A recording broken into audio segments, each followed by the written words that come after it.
Today we're going to try to make Mr. Skeleton's head move side to side. We had went and purchased a few things. Got ourselves a little motor off of Amazon, and all these parts and things will be described at the end of the video, or at the end of the second video that we're going to do. It's going to end up being a two-parter because there's still some work I need to do, and I'll explain that. Got a little motor, got a pigtail for your 12 volt for your cigarette lighter. That way you gotta have some way to make it move. Got a little potentiometer so we can adjust on how fast that motor runs. Spins side to side.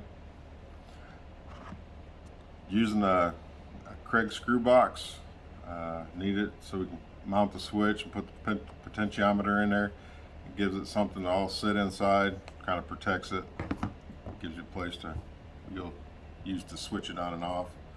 Needed some wire, some tools. We're going to use a brake line between the motor and its head to try to make it move side to side.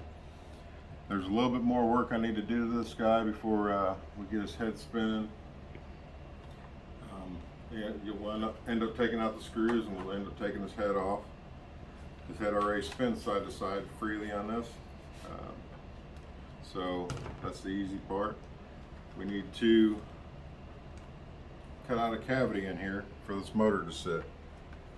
So we're gonna end up making a second part showing you how we cut that cavity out, or you can do multiple things. You can use a knife, a Dremel, whatever you need to get this to sit inside. Just make sure it stays in there tight.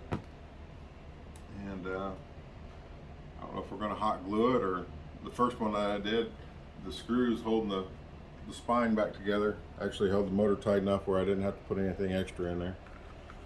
We'll have to see how this one goes. And then the wire just runs down through his body and into the box. But we'll show all that as we get to it.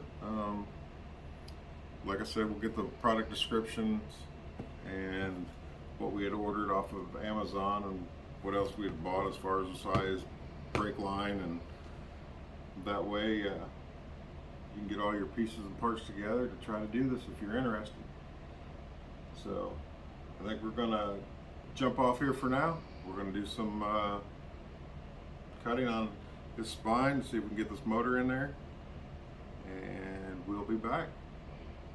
I will put links in the description for everything that Ed says you'll use to get him to actual work.